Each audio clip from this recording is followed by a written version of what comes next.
ನನ್ನ ಹೆಸರು ಮಧು. ನಾನು ಅಪ್ಪ ಅಮ್ಮನ ಜೊತೆಗೆ ಮಡ್ರಾಸಲ್ಲಿದ್ದೆ. ನನ್ನ ಅಮ್ಮ ನನಗೆ 7 ವರ್ಷ ವಯಸ್ಸಿದ್ದಾಗಲೇ ಸತ್ತೋದ್ರು. ನನ್ನ ಅಪ್ಪ ಬೇರೆ ಮದುವೆ ಮಾಡಿಕೊಂಡ್ರು. ನಾನು ತುಂಬ ಚೆನ್ನಾಗಿ ಓದಿಸ್ಬೇಕು ಅಂತ ತುಂಬ ಆಸೆ ಇತ್ತು ಅಪ್ಪನಿಗೆ. ಅದಕ್ಕೆ ಒಂದು ಒಳ್ಳೆ ಸ್ಕೂಲ್ಗೆ ಅಡ್ಮಿಷನ್ ಮಾಡಿಸಿದ್ರು. ನಾನು ಓದುತ್ತಾ ಬ್ಯುಸಿಯಾಗಿದ್ದೆ. ನನ್ನ ಮಲತಾಯಿಯ ವ್ಯವಹಾರ ನನ್ನ ಜೊತೆ ಸರಿಯಾಗಿರಲಿಲ್ಲ. ಯಾವಾಗಲೂ ಬೇರೆ ರೀತಿಯೇ ಮಾತಾಡ್ತಾಯಿದ್ರು. ನನ್ನ ಅಪ್ಪ ನನ್ನ ತುಂಬ ಚೇಂಜ್ ಮಾಡಿಬಿಟ್ಟಿದ್ರು. ನನ್ನ ಅಪ್ಪ ನನ್ನ ಈಗ ಮೊದಲಿನ ಹಾಗೆ ಕೇರ್ ಮಾಡ್ತಾ ಇರಲಿಲ್ಲ. ಯಾವಾಗ ನೋಡಿದ್ರೂ ಮಲತಾಯಿ ಕೋಪ ಮಾಡ್ತಾಯಿದ್ರು. ಅವರಿಗೆ ನಾನು ಓದೋದು ಇಷ್ಟ ಇರಲಿಲ್ಲ, ಆದರೆ ನನಗೆ ತುಂಬ ಇಷ್ಟ ಇತ್ತು. ನಾನು ತುಂಬ ಓದಿ ಮುಂದೆ ಯೂನಿವರ್ಸಿಟಿಯ ಅಡ್ಮಿಷನ್ನ ತಯಾರಿಯಲ್ಲಿದ್ದೆ. ನನಗೆ IAS ಆಗಲು ತುಂಬ ಇಷ್ಟ ಇತ್ತು. ನಾನು ತುಂಬ ಚೆನ್ನಾಗಿ ಓದ್ತಾ ಕೂಡ ಇದ್ದೆ. ನಾನು ಓದೋದ್ರಲ್ಲಿ ಇಂಟೆಲಿಜೆಂಟ್ ಕೂಡ ಆಗಿದ್ದೆ. ನನ್ನ ಯೂನಿವರ್ಸಿಟಿಯ ಎಲ್ಲ ಮಕ್ಕಳು ಹೊಗಳ್ತಾ ಇದ್ದರು. ನಾನು ಯೂನಿವರ್ಸಿಟಿಲಿ ಟಾಪರ್ ಆಗಿದ್ದೆ. ನನಗೆ IAS ಆಗೋ ತುಂಬ ಆಸೆ ಇತ್ತು. ಇದರ ಮಧ್ಯದಲ್ಲಿ ನನ್ನ ಸಂಬಂಧ ಬಂತು. ನನ್ನ ಅಪ್ಪನ ಹತ್ರ ಡೀಟೇಲಾಗಿ ಎಲ್ಲ ಹೇಳ್ತಾ ಇರಲಿಲ್ಲ. ನನ್ನ ಅಪ್ಪ ನನ್ನ ಅಮ್ಮನಿಗೆ ಹೇಳಿದ್ರೆ ಅಂತ ನಾನು UPSCಯ ಪರೀಕ್ಷೆಗೆ ಅಪ್ಲೈ ಕೂಡ ಮಾಡಿದ್ದೆ. ಆದರೆ ನನ್ನ ಅಪ್ಪ ಒಳ್ಳೆ ಕಡೆಯಿಂದ ಸಂಬಂಧ ಬಂದ ತಕ್ಷಣ ಒಪ್ಪಿಕೊಂಡಿದ್ದರು. ಆದರೆ ಗಂಡಿನ ಕಡೆಯವರಿಗೆ ತುಂಬ ಇಷ್ಟ ಆಗಿದ್ದೆ ನಾನು. ನನ್ನ ಸಂಬಂಧಕ್ಕೆ ಅಪ್ಪನ ಹತ್ರ ಹೇಳಿ ನಿರಾಕರಿಸಿದೆ. ಆದರೆ ಇದೇ ಸಮಯದಲ್ಲಿ ನನ್ನ ಮಲತಾಯಿ ನನ್ನ ತಪ್ಪಾದ ವಿಷಯ ಹೇಳಿಕೊಟ್ಟಿದ್ರು. ಇಲ್ಲ ಅಂದರೆ ಇಷ್ಟು ಒಳ್ಳೆ ಸಂಬಂಧ ನಿಮ್ಮ ಮಗಳಿಗೆ ನಿರಾಕರಿಸಲು ಕಾರಣ, ನನಗೆಲ್ಲೋ ಅನ್ನಿಸ್ತಾ ಇದೆ ನಿಮ್ಮ ಮಗಳ ಯಾವುದೋ ಹುಡುಗನ ಜೊತೆ ಅಫೇರ್ ನಡೀತಾ ಇದೆ ಅಂತ. ಅದಕ್ಕೆ ಅವಳು ಹೀಗೆ ನಿರಾಕರಿಸ್ತಾ ಇರೋದು. ಅಪ್ಪ ಅಮ್ಮನ ಮಾತನ್ನು ಬೇಗ ಒಪ್ಪಿಕೊಂಡ್ರು. ಕೇಳಿದ್ರು, ನಿನ್ನಪ್ಪ ನಿಜ ಹೇಳ್ತಾ ಇರೋದಾ ನಿನ್ನಮ್ಮ?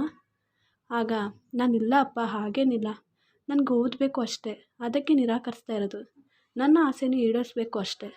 ಸಾಕು ಹೆಣ್ಮಕ್ಳು ಜಾಸ್ತಿ ಓದಲ್ಲ, ಇನ್ನು ಸಾಕು ನೀನು ಓದುಗಿದು ಎಲ್ಲ, ಇನ್ನು ಮದುವೆ ಮಾಡ್ಕೊಂಡು ಹೋಗು ಅಂತ ಹೇಳಿದ್ರು. ನನಗಿನ್ನೂ ನಿರಾಕರಿಸಲು ಆಗಲಿಲ್ಲ. ಸುಮ್ಮನೆ ಆದೆ. ನನ್ನ ಮದುವೆ ಪಂಕಜ್ ಜೊತೆ ಆಯಿತು.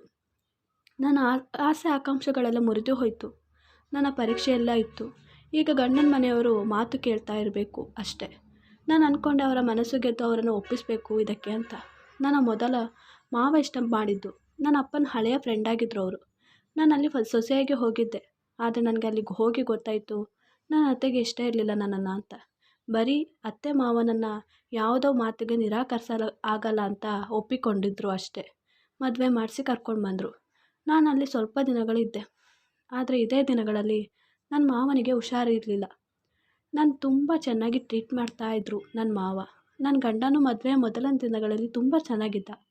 ನನ್ನ ಗಂಡನ ಮನೆಯಲ್ಲಿ ಅತ್ತೆ ಮಾವ ಗಂಡನ ಜೊತೆಗೆ ಚಿಕ್ಕ ನಾದಿನಿ ಕೂಡ ಇದ್ಲು. ನನ್ನ ಅತ್ತೆ ಅವರ ಮಗನಿಗೆ ಅವರಿಗೆ ಇಷ್ಟ ಆಗೋ ಹುಡುಗಿ ಜೊತೆ ಮದುವೆ ಮಾಡಿಸಿ ಕರ್ಕೊಂಡು ಬರಬೇಕು ಅಂತ ತುಂಬ ಆಸೆ ಪಟ್ಟಿದ್ರು. ಆದರೆ ಮಾವನ ಒತ್ತಾಯದಿಂದ ಸುಮ್ಮನೆ ಆದರು. ಹೀಗೆ ನಡೀತಾ ಇತ್ತು. ನಾನು 2-3 ದಿನಕ್ಕೆ ತವರು ಮನೆಗೆ ಹೋಗಿದ್ದೆ. ಅಲ್ಲಿಂದ ಬರೋಷ್ಟರಲ್ಲಿ ನನ್ನ ಗಂಡನಿಗೆ ಏನಾಗಿತ್ತು ಗೊತ್ತಿಲ್ಲ, ತುಂಬ ಚೇಂಜ್ ಆಗಿಬಿಟ್ಟಿದ್ರು. ಮಾತಿಗೂ ರೇಗಾಡೋದು, ಬೈಯೋದು, ನೀನು ಯಾವುದಕ್ಕೂ ಲಾಯಕ್ಕಿಲ್ಲ ಅಂತ ಬೈಯೋದು ಅಂತ ಹೇಳೋದು ಮಾಡ್ತಾಯಿದ್ರು. ನನಗೆ ಅರ್ಥ ಆಗ್ತಾನೇ ಇರಲಿಲ್ಲ, ಇವರು ಇಷ್ಟು ಬೇಗ ಹೇಗೆ ಚೇಂಜ್ ಆದರು ಅಂತ. ನಾನು ಒಂದು ಸಲ ಕೇಳಿದೆ, ಆಗ ನೀನು ನನಗೆ ಪ್ರಶ್ನೆ ಮಾಡ್ತೀಯಾ, ನೀನು ಬರೀ ಮನೆ ಕೆಲಸಕ್ಕೆ ಸೇರಿ ಅಂತ ಹೇಳಿ ಕೆಲಸಕ್ಕೆ ಹೋಗ್ತಾಯಿದ್ರು. ನನ್ನ ಅತ್ತೆ ಹತ್ರ ಮಾತಾಡಿದೆ, ಅವರದು ಅವರ ಮಗನಿಗೆ ಹೇಳ್ಕೊಡ್ಲಿ ಅಂತ.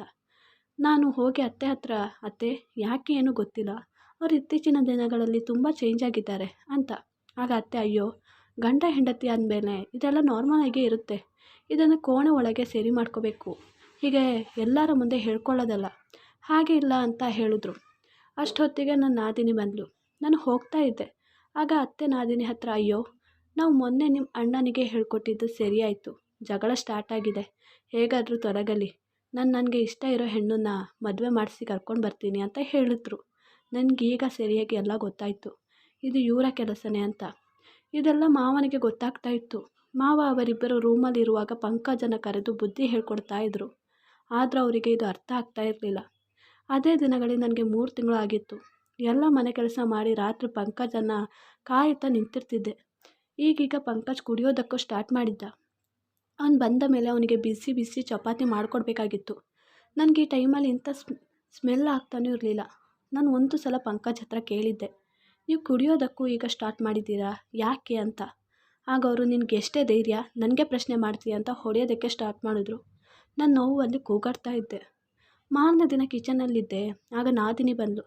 ಮತ್ತೆ ಕೇಳಿದ್ಲು, ಅತ್ತಿಗೆ ನೆನ್ನೆ ಏನಾದರೂ ಮಾರಿ ಹಬ್ಬ ಇತ್ತಾ, ರಾತ್ರಿ ತುಂಬ ಸೌಂಡಿತ್ತು ಅಂತ ನಗಾಡ್ತಾ ಹೇಳ್ತಾ ಇದ್ಲು. ನಾನು ಏನೂ ಹೇಳಲಿಲ್ಲ, ಸುಮ್ಮನೆ ಹೋಗು ಅಂದೆ. ಮೊದಲೇ ದುಃಖದಲ್ಲಿದ್ದೀನಿ ಅಂತ. ಅವಳು ಅಲ್ಲಿಂದ ಹೋದಳು. ಅದೇ ದಿನದಲ್ಲಿ ಮಾವನಿಗೆ ತುಂಬ ಎದೆನೋವು ಕಾಣಿಸಿಕೊಂಡಿತ್ತು. ಇವರು ತಗೊಂಡು ಹೋಗೋಷ್ಟರಲ್ಲಿ ಮಾವನ ಜೀವ ಹೋಗಿತ್ತು. ಎಲ್ಲರಿಗಿಂತ ನನಗೆ ತುಂಬ ದುಃಖ ಆಗಿತ್ತು. ನನಗೆ ಒಬ್ಬರೇ ಜೊತೆಗಾರರಿದ್ದರು, ಅವರು ಈಗ ಹೊರಟೋಗಿದ್ರು ಅನ್ನೋದು. ಈಗ ಅತ್ತೆ ಮತ್ತು ನಾದಿನಿ ಗಂಡನಿಗೆ ತುಂಬ ಫ್ರೀಡಮ್ ಆಗಿತ್ತು. ಈಗ ಅತ್ತೆ ಮಾತಿಗೆ ನಿನ್ನ ಜೀವನ ಹಾಳು ಮಾಡಿಬಿಟ್ಟಿದ್ರು ನಿಮ್ಮಪ್ಪ. ನಿನ್ನ ಆ ಹುಡುಗಿ ಜೊತೆಗೆ ಮದುವೆ ಮಾಡಿಸಿದ್ದಿದ್ರೆ ಇವತ್ತು ನೀನು ತುಂಬ ಚೆನ್ನಾಗಿ ಸಂತೋಷವಾಗಿ ಜೀವನ ಮಾಡ್ತಾಯಿದ್ದೆ ಅಂತ ಆಗಾಗ ನನ್ನೆದುರೇ ಹೇಳ್ತಾಯಿದ್ರು. ಹಾಗೆ ನನಗೆ ಒಂದು ಗಂಡು ಮಗು ಕೂಡ ಆಯಿತು. ಆದರೂ ಯಾರಿಗೂ ಖುಷಿಯಾಗ್ತಿರಲಿಲ್ಲ. ಮಗುನ ಹೆತ್ತು ಕರ್ಕೊಂಡು ಬಂದು ನನ್ನ ಕೈಯಲ್ಲಿ ಕೆಲಸ ಮಾಡಿಸ್ತಾಯಿದ್ರು ಅತ್ತೆ. ನನ್ನ ಮಲತಾಯಿಗೆ ಇದೇ ಬೇಕಾದದ್ದು ಕೂಡ. ನಾನು ಅಂದ್ಕೊಂಡೆ ಈ ಮಗುನ ನೋಡಿ ಸುಮ್ಮನೆ ಆಗ್ಬೋದು, ಸರಿ ಆಗ್ಬೋದು ನನ್ನ ಗಂಡ ಅಂತ. ಆದರೆ ಮೊದಲಿಗಿಂತ ಈಗ ಹೆಚ್ಚಾಗಿ ಕುಡಿಯಲು ಆರಂಭಿಸಿದರು. ಈಗ ಹಗಲಿನ ಹೊತ್ತು ಕುಡಿಯಲು ಆರಂಭಿಸಿದ್ದರು. ಒಂದು ದಿನ ಕುಡಿದ ಮಧ್ಯದಲ್ಲಿ ಅತ್ತೆಯ ಮಾತು ಕೇಳಿ ನನಗೆ ತುಂಬ ಹೊಡೆದ್ರು. ಅದಕ್ಕೋಸ್ಕರ ನಾನು ಸಹಿಸಲು ಆಗದೆ ಮನೆಗೆ ಕೂಡ ಹೋದೆ. ಆದರೆ ಅಲ್ಲಿ ನನ್ನ ಮೇಲೆ ಆದ ಅತ್ಯಾಚಾರದ ಬಗ್ಗೆ ಎಲ್ಲ ಹೇಳಿದೆ. ಆದರೆ ಅಪ್ಪ ಮತ್ತು ಅಮ್ಮ ಮಾತು ಕೇಳಿ ಸ್ವಲ್ಪ ಹೊತ್ತು ರೂಮಿಗೆ ಹೋಗಿ ಮಾತಾಡಿಕೊಂಡ್ರು. ಅಪ್ಪ ಹೀಗೆಲ್ಲ ಮನೆಯಲ್ಲಿ ಇದ್ದೇ ಇರುತ್ತೆ, ನೀನು ಇದೆಲ್ಲ ಸಹಿಸ್ಕೊಂಡು ಹೋದ್ರೇ ಒಂದು ಸಂಸಾರ ನಡೆಸೋಕೆ ಆಗೋದು, ಹೀಗೆ ಮನೆ ಬಿಟ್ಟು ಬಂದರೆ ಆಗಲ್ಲ, ಹಾಗೆ ಹೀಗೆ ಅಂತ ಹೇಳಲು ಸ್ಟಾರ್ಟ್ ಮಾಡಿದ್ರು. ನಾನು ಅಪ್ಪನ ಮುಖ ನೋಡಿಕೊಂಡು ನಿಂತು ಬಿಟ್ಟಿದ್ದೆ. ಆದರೆ ಅಮ್ಮ ನೋಡು, ಹೆಣ್ಮಕ್ಳು ಮದುವೆ ಆದಮೇಲೆ ಗಂಡನ ಮನೇಲಿ ಚೆಂದ, ನಿನ್ನ ನಾನು ಇಲ್ಲಿ ಒಂದೆರಡು ದಿನವೇ ಸಹಿಸೋದು ಜಾಸ್ತಿ ಅಂಥದ್ರಲ್ಲಿ. ಆದರೂ ಅಪ್ಪ ಏನೂ ಹೇಳಿಲ್ಲ. ಬದಲಾಗಿ ನೀನು ಇವತ್ತು ಇದ್ದು ನಾಳೆ ಹೊಟ್ಟೋಗು ಅಂತ ಹೇಳಿ ಹೊಟ್ಟೋದ್ರು. ನಾನು ಆಗಲೇ ಅಲ್ಲಿಂದ ಹೊಟ್ಟೋದೆ. ಅತ್ತೆ ಮತ್ತು ನಾದಿನಿ ಆಡ್ಕೋತಿದ್ರು. ನಾನು ಅಳುತ್ತಾ ಹೋದೆ. ಆವತ್ತಿನಿಂದ ಅವರ ನಡವಳಿಕೆ ತುಂಬ ಬದಲಾಗಿತ್ತು. ಇನ್ನು ಒಂದು ದಿನ ನನ್ನ ಮಗುಗೆ ತುಂಬ ಹುಷಾರಿರಲಿಲ್ಲ. ನನ್ನ ಹತ್ತಿರದ ಆಸ್ಪತ್ರೆಗೆ ತೋರಿಸಿದ್ರೆ ಆದರೂ ಕಮ್ಮಿ ಆಗಿರಲಿಲ್ಲ. ನನ್ನ ಹತ್ತಿರದ ಆಸ್ಪತ್ರೆಗೆ ತೋರಿಸೆ. ನಾನು ಪಂಕಜ್ನ ಕಾಲು ಹಿಡ್ಕೊಂಡೆ, ಆದರೆ ಅವರು ನನ್ನ ಮಾತು ಕೇಳಲೇ ಇಲ್ಲ. ಮಗು ಜ್ವರ ನೆತ್ತಿಗೇರಿತ್ತು. ಕೊನೆಗೆ ನಾನೇ ಕರ್ಕೊಂಡು ಹೋದೆ. ಅದು ದುಡ್ಡನ್ನು ಪಂಕಜ್ ಜೇಬಿನಿಂದ ಕದ್ದಿದ್ದೆ. ನನಗೆ ಬೇರೆ ದಾರಿನೂ ಇರಲಿಲ್ಲ. ಹಾಗೆ ಹೋದೆ. ಅಲ್ಲಿ ತುಂಬ ರಶ್ ಕೂಡ ಇತ್ತು. ಅವನನ್ನು ತೋರಿಸಿ ಬಂದು ಮೆಡಿಸಿನ್ ತಗೊಂಡು ಬರೋಷ್ಟರಲ್ಲಿ ತುಂಬ ಲೇಟಾಗಿತ್ತು. ಬೇಗ ಬಂದು ಮಗುಗೆ ಮೆಡಿಸಿನ್ ಕೊಟ್ಟು ಮಲಗಿಸಿದೆ. ಬಂದು ಎಲ್ಲ ಕೆಲಸ ಮಾಡಿ ಪಂಕಜ್ ಬಂದ ತಕ್ಷಣ ಊಟ ಬಡಿಸ್ತಾ ಇದ್ದೆ. ಅಷ್ಟೊತ್ತಿಗೆ ನಾದಿನಿ ಬಂದು, ಅಯ್ಯೋ ಅಣ್ಣ, ಸ್ವಲ್ಪ ಅತ್ತಿಗೆನ ನೋಡ್ಕೊ, ಇವತ್ತು ಆಸ್ಪತ್ರೆಗೆ ಅಂತ ಹೋಗಿ ಸರಾಸರಿ 5 ಗಂಟೆ ಲೇಟಾಗಿ ಬಂದಿದ್ದಾರೆ. ನನಗೆಲ್ಲೋ ಆಸ್ಪತ್ರೆಗೆ ಹೋದಾಗ ಅಷ್ಟು ಹೊತ್ತು ಆಗುತ್ತೆ ಅಂತ ಅಂದ್ಕೊಂಡಿರಲಿಲ್ಲ. ಏನೋ ಇದೆ ಅಣ್ಣ, ನೀನು ಕೇಳೋಕೆ ಹೋಗಬೇಡ, ಹೇಳಿದ್ದಷ್ಟೇ ಅಂತ ಹೇಳಿ ಹೋದ್ಲು. ಇದು ಹೇಳಿದ್ದೆ ಪಂಕಜ್ ಕೋಪ ನೆತ್ತಿಗೇರಿತ್ತು. ಕೊನೆಗೆ ರೂಮಲ್ಲಿ ಕರ್ಕೊಂಡೋಗಿ ಸರಿಯಾಗಿ ಹೊಡೆದ. ಅಲ್ಲಿ ನನ್ನ ಮಗು ಓಡಿ ಬಂದು ಅಮ್ಮನಿಗೆ ಹೊಡಿಬೇಡಿ ಅಪ್ಪ ಅಂತ ಹೇಳಿದಾಗ ಅವನಿಗೆ ಹೊಡೆಯಲು ಹೋದರು. ನಾನು ತಡೆದೆ. ಅಷ್ಟೊತ್ತಿಗೆ ಹೊರಗಡೆಯಿಂದ ಕಾಲ್ ಬಂತು. ಹಾಗೆ ಬಂದು ನಿಮ್ಮನ್ನು ನೋಡ್ಕೋತೀನಿ ಅಂತ ಹೇಳಿ ಹೋದರು. ಬರುವಾಗ ಅವ್ರ ಕೈಯಲ್ಲಿ ಪೇಪರ್ ಕೂಡ ಇತ್ತು. ನನ್ನ ಕೈಗೆ ಕೊಟ್ಟರು. ನಾನು ಅದನ್ನು ನೋಡಿದಾಗ ದಂಗಾಗಿ ಹೋದೆ. ಅದು ಡೈವರ್ಸ್ ಪೇಪರ್ ಆಗಿತ್ತು. ನೋಡು, ಇದು ಪೇಪರ್, ಬರೀ ಪೇಪರ್, ಇನ್ನೇನಾದರೂ ಇಂಥ ವಿಷಯ ಬಂದರೆ ನಾನು ಇದಕ್ಕೆ ಸೈನ್ ಮಾಡಿ ಕಳಿಸ್ತೀನಿ ಅಷ್ಟೇ ಅಂತ ಹೇಳಿದರು. ನನಗೆ ತುಂಬ ದುಃಖ ಬಂತು. ಸೀದಾ ಹೋಗಿ ರೂಮಲ್ಲಿ ಅಳುತ್ತಾ ನನ್ನ ಫ್ರೆಂಡ್ಗೆ ಫೋನ್ ಮಾಡಿದೆ. ನನ್ನ ದುಃಖ ಕೇಳೋದಕ್ಕೆ ಅವಳೊಬ್ಬಳೇ ಇದ್ದದ್ದು. ಆದರೆ ಅವಳು ಇದನ್ನು ಅವಳ ಗಂಡನಿಗೆ ಹೇಳಿದ್ಳು. ಅವಳ ಗಂಡ SI ಆಗಿದ್ದ. ನಾನು ಅವಳ ಹತ್ರ ನಿನಗೆ ಹೆಲ್ಪ್ ಮಾಡೋಕ್ಕಾಗುತ್ತಾ ನನಗೆ ಅಂತ ಕೇಳಿದ್ದೆ. ಆಗ ಅವಳು ಏನಂದ್ಲು, ನನಗೆ ಇರಲು ಮತ್ತು ಕೆಲಸ ಎರಡರ ಸಹಾಯ ಬೇಕಿತ್ತು, ಪ್ಲೀಸ್ ಕಣೆ, ನನಗೆ ಸಹಿಸೋಕ್ಕಾಗ್ತಾ ಇಲ್ಲ ಅಂತ ಹೇಳಿದ್ಲು. ಆಗ ಅವಳ ಗಂಡನ ಜೊತೆ ಮಾತಾಡಿ ಅವಳ ಕೆಳಗೆ ಇರುವ ಮನೆಯನ್ನು ಇರಲು ಕೊಟ್ಟಳು. ನಾನು ಅಲ್ಲಿಗೆ ನನ್ನ ಮಗುನ ಕರ್ಕೊಂಡು ಎಲ್ಲ ಪ್ಯಾಕ್ ಮಾಡಿ ಹೋದೆ. ಅವಳು ತುಂಬ ಹೆಲ್ಪ್ ಮಾಡಿದ್ಲು.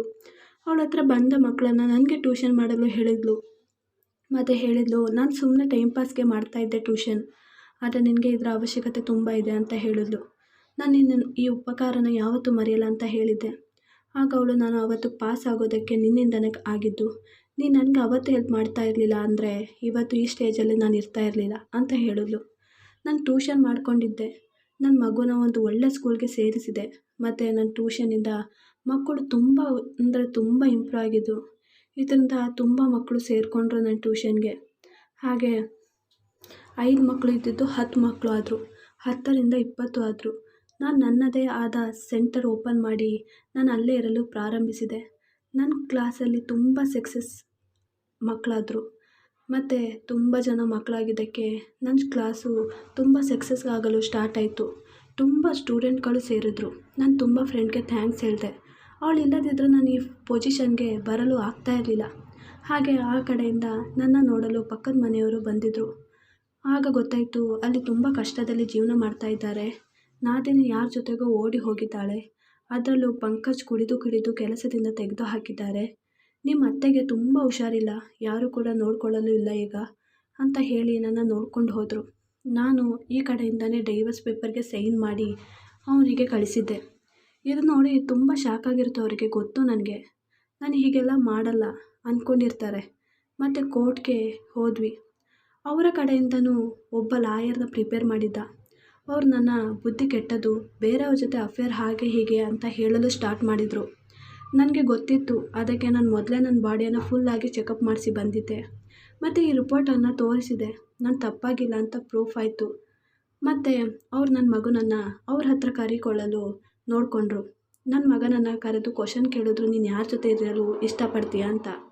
ಆಗ ನಾನು ನನ್ನ ಅಮ್ಮನ ಜೊತೆ ಇರ್ತೀನಿ, ನನ್ನ ಅಪ್ಪ ತುಂಬ ಕೆಟ್ಟವನು, ಅಪ್ಪ ಅಮ್ಮ ನನ್ನ ಯಾವಾಗಲೂ ಹೊಡಿತಿದ್ರು, ಬೈತಿದ್ರು, ನನಗೆ ಅಪ್ಪನ ನೋಡಿದ್ರೆ ಭಯ ಆಗುತ್ತೆ ಅಂತ ಹೇಳಿ ಅಳ್ತಾ ಇದ್ದ. ಇದು ಕೇಳಿ ಪಂಕಜ್ ತಲೆ ಬಗ್ಗಿಸಿದ. ಕೇಸ್ ನನ್ನ ಪರ ಆಯಿತು. ನನಗೆ ಡೈವರ್ಸ್ ಕೂಡ ಸಿಕ್ತು. ಅವ್ನು ಅಂದ್ಕೊಂಡಿರಬೇಕು ನಾನು ತಮಾಷೆಗೆ ಮಾಡೋಕ್ಕೆ ಹೋಗಿ ಆದರೆ ಅಂತ. ಕೋರ್ಟ್ ಆಚೆ ಸಿಕ್ಕಿ ನನ್ನ ಕ್ಷಮಿಸ್ಬಿಡು, ನಾನು ಮಾಡಿದ ತಪ್ಪು. ನನ್ನ ಅಮ್ಮನಿಗೂ ತುಂಬ ಹುಷಾರಿಲ್ಲ, ಇನ್ನು ಮುಂದೆ ಹೀಗೆ ಯಾವತ್ತೂ ಮಾಡಲ್ಲ, ಬಾ ನನ್ನ ಜೊತೆ, ನಿನ್ನ ಚೆನ್ನಾಗಿ ನೋಡ್ಕೋತೀನಿ ಅಂತ ಹೇಳ್ದ. ನಾನು ಈಗ ನಿಮಗೆ ಅವಶ್ಯಕತೆ ಇದ್ದಾಗ ನಾನು ಬೇಕು, ನಾನು ಯಾವತ್ತೂ ನಿಮ್ಮ ಹತ್ರ ಬರಲ್ಲ, ಇನ್ನು ಮುಂದೆ ಒಂದು ಸಲನೂ ನಿಮ್ಮ ಮುಖ ನೋಡಲು ಇಷ್ಟಪಡಲ್ಲ, ಇನ್ನು ಮುಂದೆ ಹೋಗ್ಬೋದು ಅಂತ ಹೇಳಿದೆ. ಹಾಗೆ ನಾನು ಇನ್ನು ಮುಂದೆ ಯಾವತ್ತೂ ಅವ್ನ ಮುಖ ನೋಡಿರಲಿಲ್ಲ. ನೀವು ಅಷ್ಟೇ ಗಂಡನ ಅತ್ಯಾಚಾರ ಸಹಿಸ್ಕೊಂಡಿರಬೇಡಿ. ಈ ಸಮಾಜಕ್ಕೆ ಹೆದರಿ ನೀವೇ ನಿಮ್ಮ ಕಾಲಲ್ಲಿ ನಿಂತ್ಕೊಳ್ಳೋ ಶಕ್ತಿ ನಿಮಗಿದೆ. ಇಡೀ ಮನೆ ಜವಾಬ್ದಾರಿ ಮೇಂಟೈನ್ ಮಾಡೋರು ದುಡಿದು ನಿಮ್ಮನ್ನು ನಿಮ್ಮ ಮಕ್ಕಳನ್ನ ನೋಡ್ಕೊಳ್ಳೋಕ್ಕಾಗಲ್ವಾ? ಈ ವಿಡಿಯೋ ಇಷ್ಟವಾದಲ್ಲಿ ಪ್ಲೀಸ್ ನನ್ನ ಚಾನಲ್ನ ಲೈಕ್ ಆ್ಯಂಡ್ ಸಬ್ಸ್ಕ್ರೈಬ್ ಮಾಡಿ.